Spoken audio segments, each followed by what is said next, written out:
Hey, welcome back, Brian. Hey, John, how was your summer? Lightning fast. I don't remember a thing about it. How about I you? know. Yeah, What did we same. do? I What have we feel been like, doing? I don't know. I don't know. Is it 2028 or something? You know what It's we like, haven't been doing? what's that? Recording a podcast. So let's get to it, hey? Yeah, let's get in it. All right.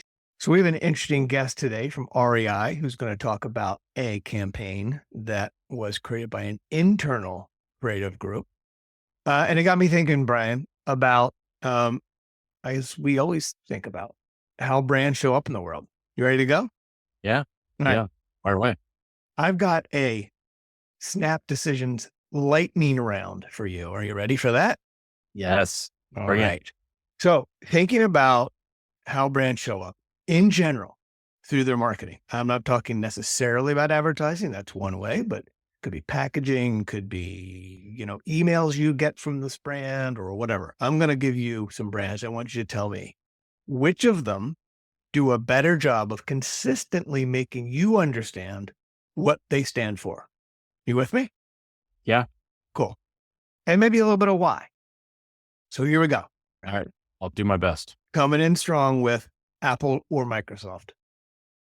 Apple. Come on.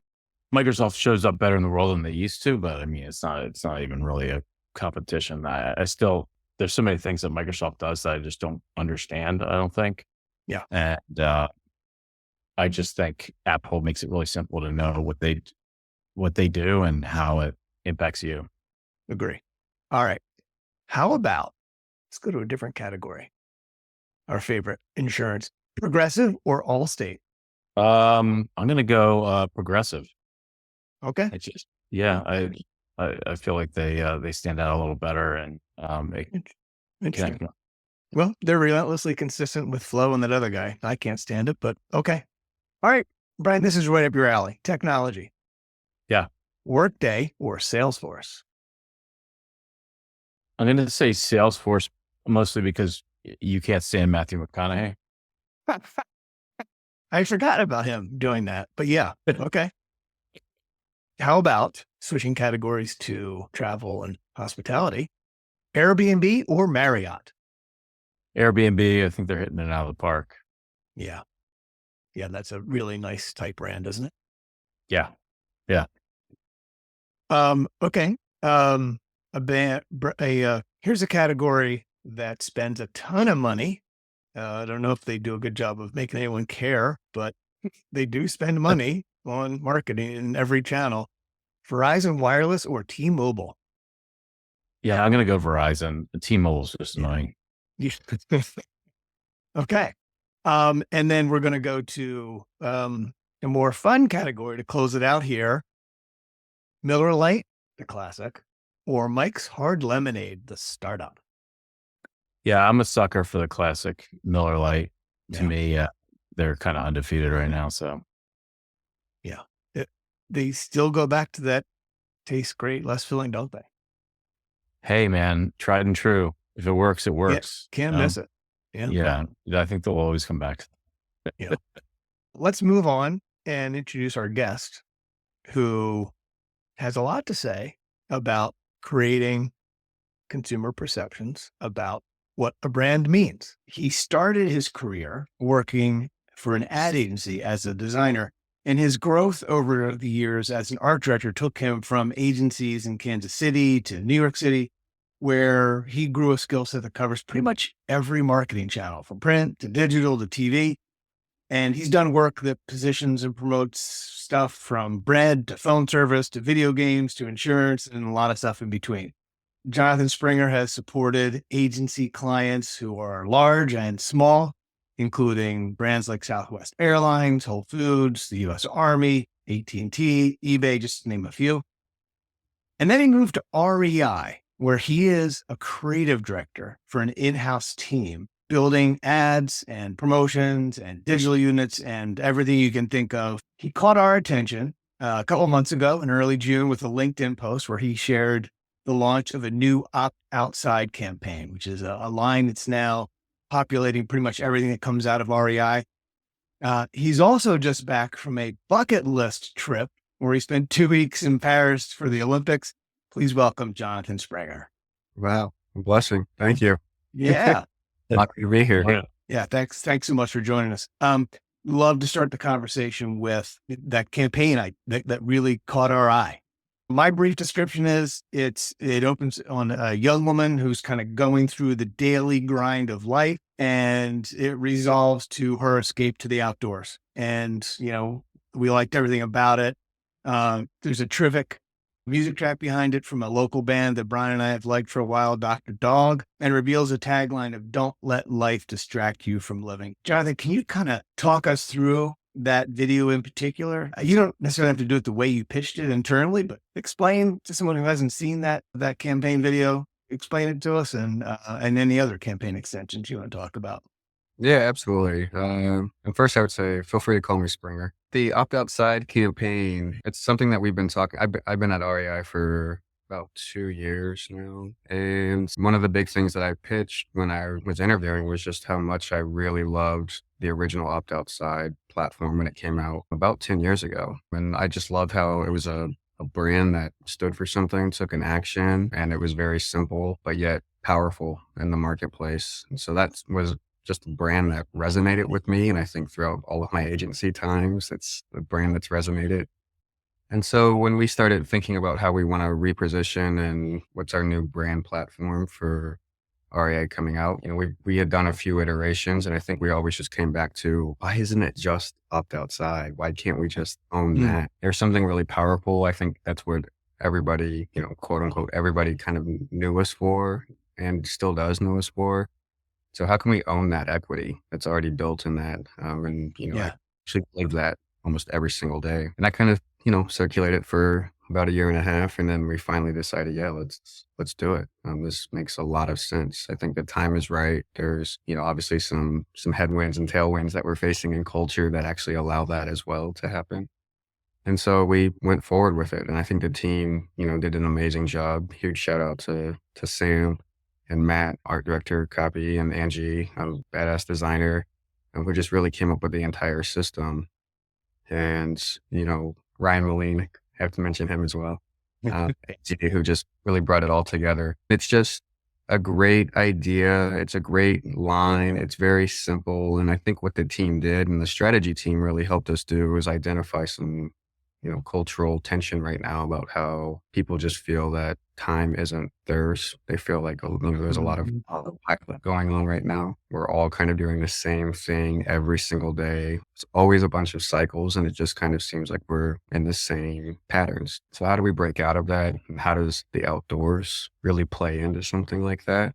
I think the team came up with exactly what you described in the beginning, someone's story of just going through those motions day in and day out, and then finally opting, right? Yeah. And that's what we really focused on here was the opt of that line of Opt Outside, and having someone make a conscious decision to break free, say enough is enough, and take back some of what they can, take back some control, and literally just go have fun outside. So that's kind of the crux of it. You mentioned the Dr. Dog track. It was actually it's a main character in this spot. Yeah, it really is. Yeah. We have no VO in the spot. There's no speaking roles from our talent. There's some ambient laughter and stuff like that. But the team, again, just came with this track. I had never heard of it before. Sorry, apologies. I'd never heard of Dr. Dog. But when I heard this track, I was like, that's pretty amazing. It's pretty perfect. Yeah, you couldn't have composed something as ideal, right? Like, where does the time go? Is literally the lyric. It's like tease up your campaign so nicely. And it just has a great beat, a great melody. It's got a lot of energy, lots of ups and downs, a lot of drama with it, and exactly what we're portraying when we're shooting. Feels like life.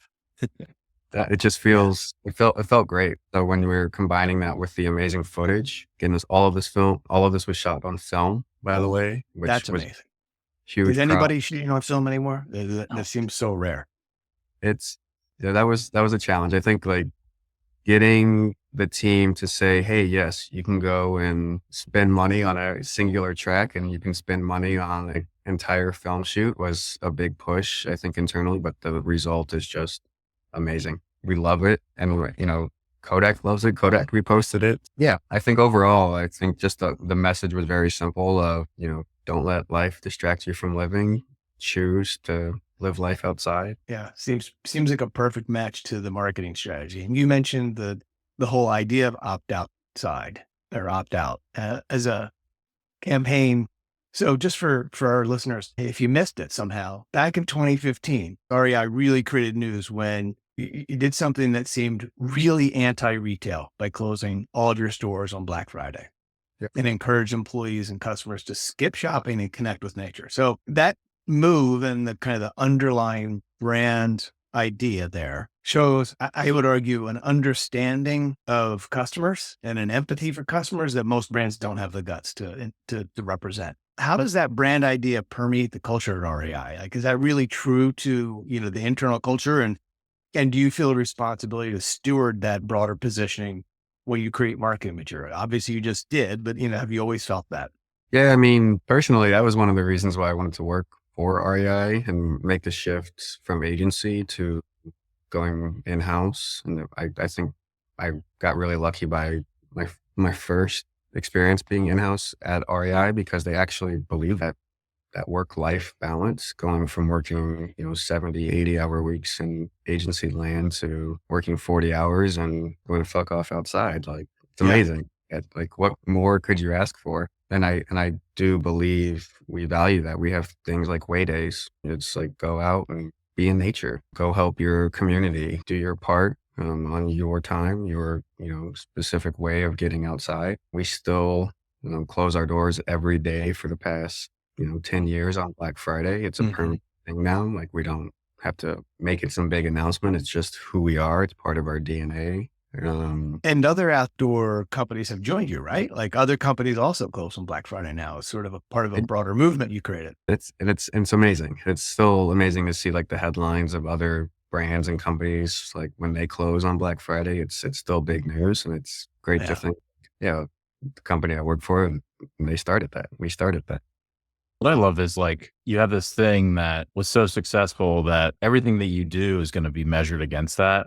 And you guys decided, like, this is who we are. Like, why are we trying to spin in other directions that will ultimately just be measured against it? Like, this is who we are. So let's just be it. And it's kind of like, I'm sure, liberating to be like, let's just really continue to dive into this. And because it is who we are. Absolutely. It feels real. And I think when as a brand, when you're lucky enough to find something that feels that real, I mean, just great work. It's just going to permeate from that. There's no more burden of having to compete with that because you're just living that. Sure, we still have the pressure of like, they closed on Black Friday. Like, the idea. Get up somewhere. Yeah. Right. And so, there will always be that. But just the fact that we know that amazing idea started something that will continue to be amazing, and what we as a brand can own for quite a long time, if not forever, feels really powerful. And I think that was really a peak in the craziness of Black Friday. And I feel like it kind of brought everybody back to normalcy a little bit, because brands aren't afraid to, like, not go to just ridiculous lengths on, the lines and waiting and getting in on Black Friday. And now it's okay to just, like, let's just let people, live their life a little bit. So that's, the balance that we as a retailer have to live with as well. Like, right after Black Friday, there's still holiday, there's still sales going on, and we, are still ultimately have to sell stuff, but we choose on one of the busiest days of retail to say, it's crazy. Like, there's a better way to spend your time than in line for an awesome pair of shoes. I mean, unless they're really awesome, right? Yeah, right. Right. Sorry. We're not talking about those shoes. So, Jonathan, it seems to us like a lot of what consumers get exposed to, especially on holiday season, is some big, slick, glossy productions, a lot of times built by, traditional ad agencies and big brands. But we know that a lot of brands are starting to create these in-house creative, either agencies or creative teams or production teams or whatever. Can you talk about REI's in-house agency setup? Is it just a creative team? Do you still use outside agencies? Yeah, for sure. I wouldn't say that we consider ourselves an agency, but we are about the size of a small agency. We have everyone from designers, copywriters, art directors, associate creative directors, CDs. We're led by what's like in a traditional agency would be an ECD role as well. So, I mean, we're staffed pretty traditionally like an agency. I think the big difference is we work extremely closely with the day-to-day clients, quote unquote, that you would have at an agency. We're in this exact, As in like folks in the marketing team and yeah, folks definitely on the marketing team, integration. We work with our merch partners, people who are buying the stuff that we're selling. okay. We work with our membership team because, again, remember REI is a co-op. We're member based. Proud member right here. That's right. And thank you. And yeah, so I mean, there's a lot of factors that go into it, and that's one of the big differences. And do you use outside agencies at all?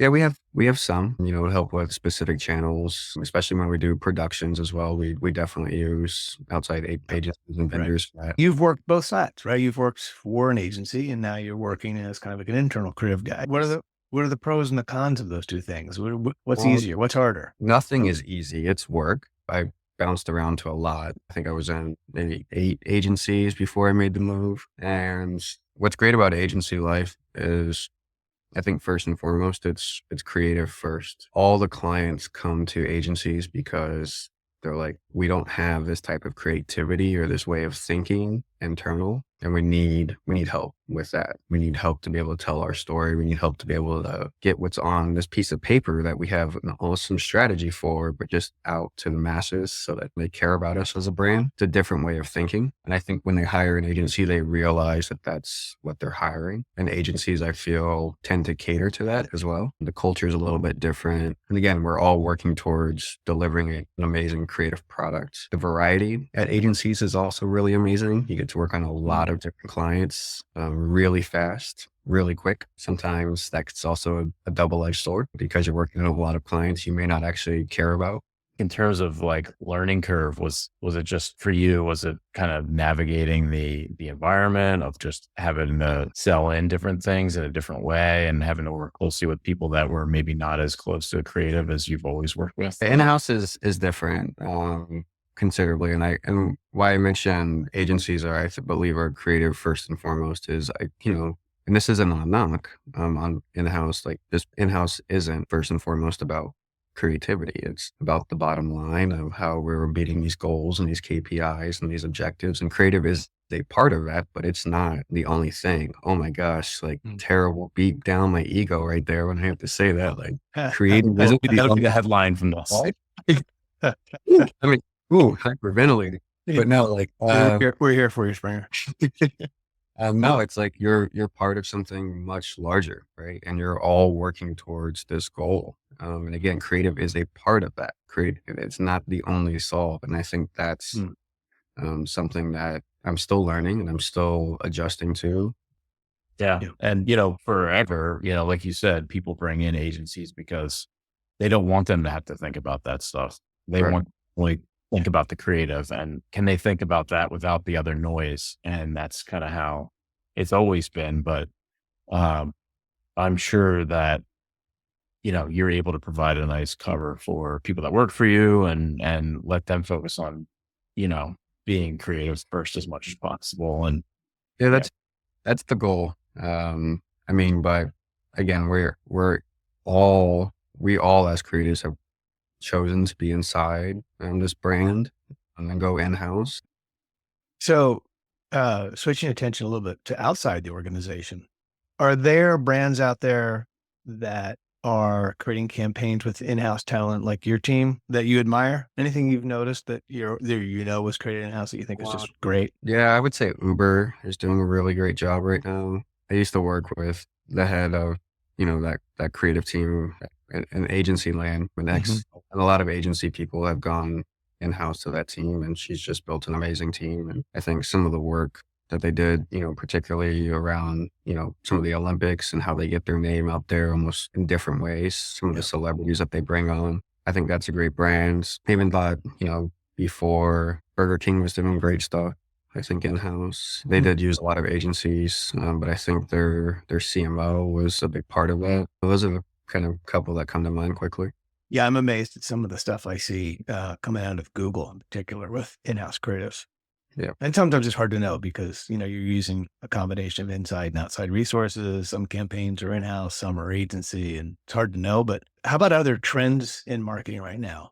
Obviously using generative AI tools is becoming an everyday conversation. Brian and I have talked to other brands about using influencers. Any of these trends that kind of like top of mind for you, and what are you thinking about them? Yeah, I mean, AI is something we've talked about a lot, I think ad Oh, nauseum sure. Yeah. internally. And it's one thing that, we represent something very natural and it's not artificial. You can literally go right outside and it's real and you can touch grass. How does that tool of AI actually benefit and help us in a way that doesn't feel fake or forced or unauthentic? Does REI have policies, like clear policies yet on how you will or won't use generative AI, or is that still emerging? It's still emerging. We're dabbling in it as creatives and just seeing like what it can do, but still like it's not. You can tell it doesn't feel right for us quite yet. I'm not sure if it ever will. Like I'm sure people said that about Photoshop. I'm sure people said that about Figma and right Yeah. like other tools. I don't think it's the way or I think it's going to be again another tool that we shouldn't avoid. But we have to figure out how to use it and what's the Yeah. best way. How do we own stuff on there and not steal artist creations? I think that's something very real that we're looking at as well. We're a 20 something, million member co-op. Like, can that somehow become our database of source of information if Mm. people are willing to opt into something like that? Like, where does our information source come from and how do we build from it as opposed to just trusting blindly that these companies are doing it respectfully and responsibly. So yeah, it's something that we think about a lot right now, but there's nothing solidified. Um, We're still shooting on film. I was going to say, yeah, it's a long walk from film to AI created video footage clips of 3 seconds. We're yeah, and like, can you talk about how you guys are using or engaging with user generated content? I mean, I can only imagine Hmm. the amount of people that are tagging you guys from the stuff they're doing, being inspired by you guys, and I'm sure you guys get inspired back. Yeah, I mean, it's something that we're actively looking at yesterday, today, probably in an hour when I hop off of this. Like it's becoming just member, kind of obsessed. And just Hmm. putting members at our forefront is very topical right now. How we do that responsibly again, is again something that we have to investigate. There's campaigns and there's opportunities for us to 100% just give the camera to our members and say, here you go, Hmm. go have fun and create. Yeah. We're starting to, go back through some of our archive of our footage and pull forward footage that feels very UGC of the members. Mhm. So, that's some of that stuff's already out in the world and it'll continue to trickle out in Q4 and Q1. But yeah, I think it's something that we're looking at right now, just how to do ethically and responsibly. So we just don't take advantage of this member group, but also, utilize them as talent, as photographers, as the resource that they actually are. Your brand is the how people use it, and it's the feeling that they have. It's not just what you want it to be. So to be able to have that is fantastic. Yeah, I Yeah. think, Brian, your question about user generated content is really interesting because, like, as a co-op, right? These are members. Springer, do you feel like do they feel more ownership over the way REI shows up in the world? Because they're members, or do you feel any pressure to live up to that ownership? Yeah. I mean, again, I don't think it's pressure. I think it's something that's just sitting right in front of us that we have to, it's like opt outside. So it'll take some time for us to figure out. And hopefully by doing this more and more and having that call to action and that actual nod that everything you're seeing in our work is members. And hopefully the co-op as a whole will be like, yes, we have influenced our marketing and our advertising. In terms of managing an in-house team, can you talk a little bit about finding creative today? It's kind of a wild job market, and I'm sure it's a little overwhelming trying to find the right person just because there's so many people probably reaching out when you guys put out a job. Like, what is that like today? Again, it's a double-edged sword.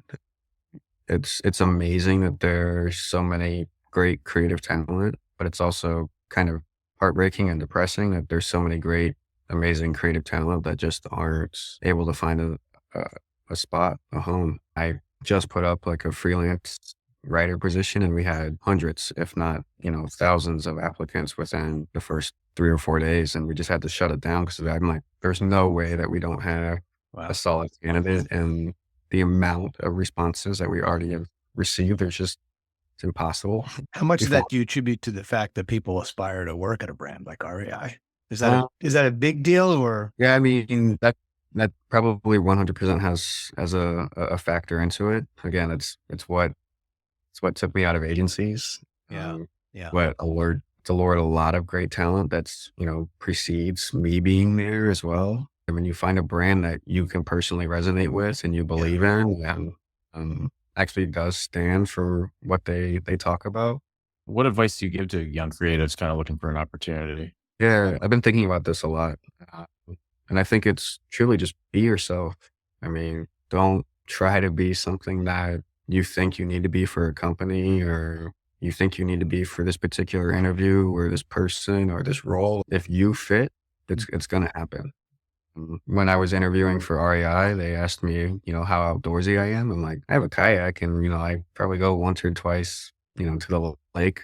Beyond that, I'm like, I like to sit on the couch and watch TV and work on cars and my truck.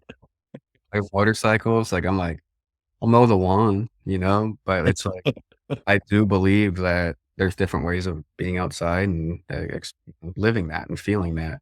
We have certain people on our team that run marathons and whatever, like, they run ultra marathons and it blows my mind that when they talk about Yeah. that. So it's just be who you are, be your authentic self and do great work. So this idea of authenticity has come up a couple times with you, in terms of the REI brand, in terms of the advice you give to young creatives. How often do you bump into stuff that's, percolating internally that sometimes someone's got to say, hang on, this isn't quite authentic to who we are, what we stand for? Do you bump into that once in a while? Or is it so ingrained that those ideas don't pop up All the time. all the time? I think for the most part, and it happens like when we're brainstorming, right? And so we go down the rabbit hole of, hey, that sounds funny, and then it's like, oh wait, like someone will check us, our marketing team, our diversity team, a number of different points throughout the process. It's like, this doesn't feel like, and we're like, oh yeah, okay, you're right. So even though you've got that really strong, really powerful North Star that's pulling everything in the right direction, you still have stuff that strays and you got to correct. Absolutely. I mean, you're human. As much as you can preach, say, "Oh yeah, I'm authentic," and actually, like when you said that, I wasn't even thinking that. I was like, "Man, this is great, great therapy session." Um, Picking up on it. People make mistakes, and as long as you learn and you can pivot, and you're adaptable, great. Like that's fine. You hear I that, will. Brian? People make mistakes. I don't know. I don't know. I don't know. I don't think I'm the half of the duo that kind of reminds Brian all the time that people make mistakes. That would be when I make mistakes. Well, shit happens. You can't control it. It's just how you deal with it at the end of the day. right. Absolutely. Can you talk how you work with your peers inside REI? Are you working with an inside media team as well as the marketing team? Like how do you guys kind of work internally to bring everything together? Yep. We have media managers. They work with a media company. Mm-hmm. And yeah, we work pretty closely with them to try to figure out what campaigns are designed to do what and what channels will have the best reach. And then they go and work their magic to figure out the money and how all that works and how that could potentially come to life. And yeah, it's that nice compromise and that nice balance of how and where the concept can come to life Yeah. So I'm sure there's a little like chicken or the egg on you all might the, have different kind of cut or format or, all the time. yeah. I mean, do you fully have everything baked from the media plan of this is what we need and you go and execute, or do you leave some space and some room for the concept to be able to, help facilitate or dictate what some of the placements might be? Again, yeah, chicken and egg. Yeah. Do you get pretty good data on, either from the media team in terms of performance and stuff, but what about in terms of like brand metrics? You mentioned this is a new brand platform.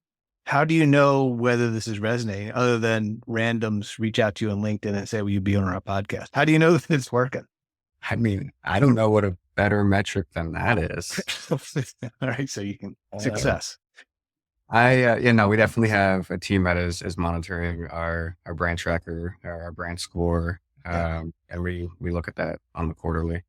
Um, And obviously it goes beyond awareness into like specific like Yep. personality attributes you're measuring against. Is that right?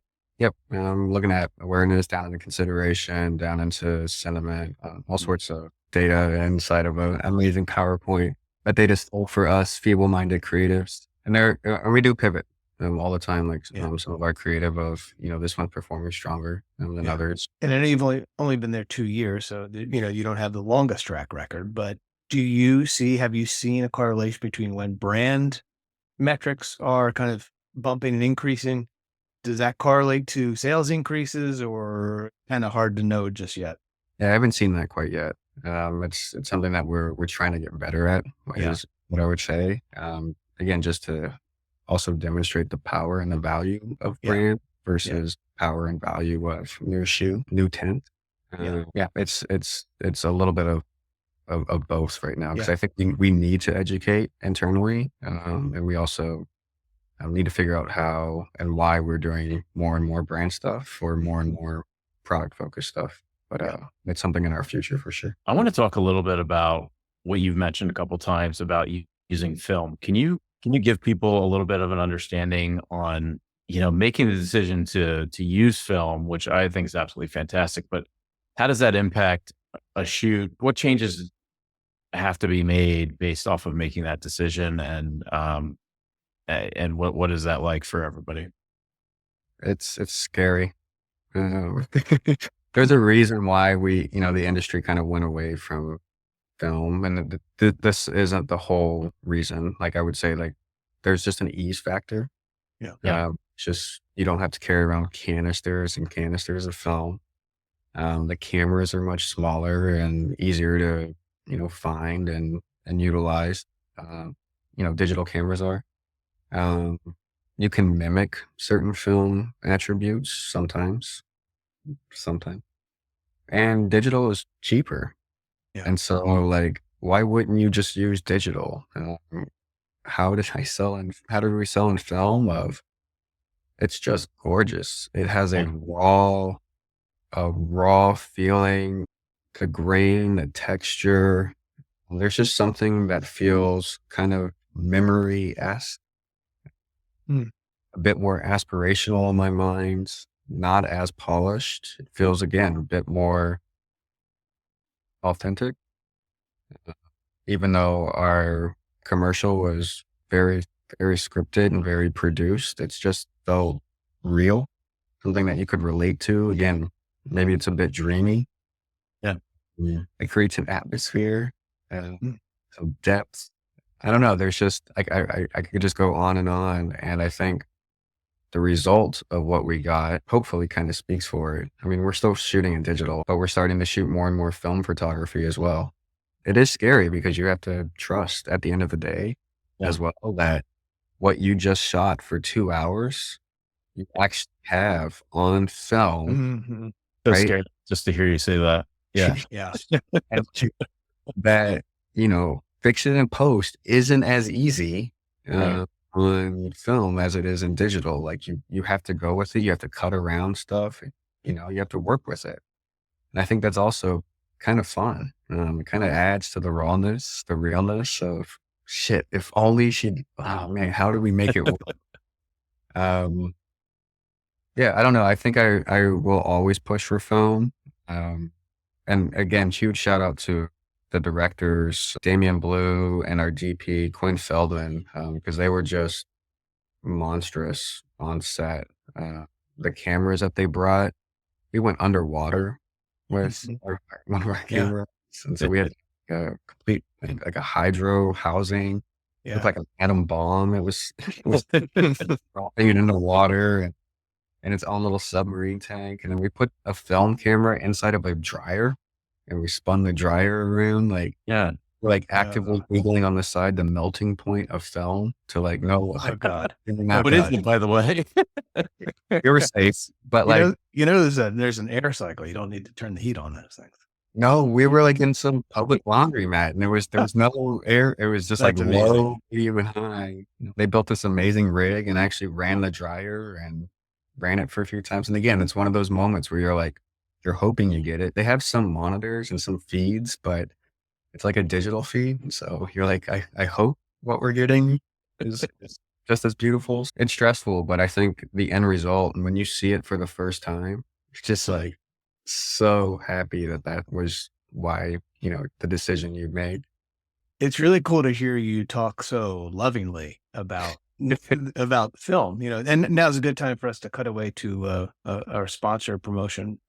Kodak has sponsored this episode. So no, it really is because, your focus on the craft, Yeah. is something that I think a lot of times I associate with what you get at spending a lot of money going to, a big, well-staffed ad agency. The fact that you're doing it in-house, the fact that you're able to sell in the extra time and budget to get the craft where it needs to be to reflect the brand is really neat to hear. And your enthusiasm for it is really, it's palpable. So thanks for sharing Yeah. that. No, absolutely. I mean, again, REI took, a chance, a risk. I don't know. Maybe they didn't, or, hiring agency guy. I think they did that for a reason. Yeah. So for them to listen and believe and trust that we're going to get an amazing product is great. Good feeling. Speaking of that, do you get the sense that there are more creatives looking to move from agency side to in-house like you've done? Absolutely. There's more of that now. Absolutely. Yeah. The agency model is hard. I mean, it's exhausting. And I think that's one of the big things. COVID was a great wake up because Yeah. we don't have to go into the office and actually stay in the office all day. We can work from home, and that gave us a bit more yearning to not want to have to work so damn much. And I can't speak for the entire industry. There's still people that love Sure. the and the hustle. I ultimately sometimes I still yearn for that myself. Um, but not on a daily basis, not on a weekly basis, rarely a monthly basis. But I think that shift, and if you're able to find a place that has already a solid in-house team, yeah, why not? Like hustle, make it. You can still hop around if you need to. Yeah. You can still work on different brands, right? So Yeah. I see that trend is just going to continue, if not exponentially more. That's my POV. Sorry. And works for me. What sort of ways did you take your larger commercial and kind of break it down into other pieces of content? Like how have you been able to use that commercial to distribute that in other ways? That's a good question. I mean, we do a lot of social short. We shot a lot, and that one spot was part of, I think, 6 other spots that we shot. Different time durations. I mean, from that 30, I think we got a 15, a 10, a 6. And we've got some still assets from it. The overall branding as well, everything that we used in there was used across our entire system. And I think just the locations that we shot at, we also, for film, or the video, we also shot in stills. So just looking at efficiencies across the board for the production itself. You got a lot of great stuff from that campaign. What's next before we let you go? What's next for REI? What are we going Yeah. to see from you guys next?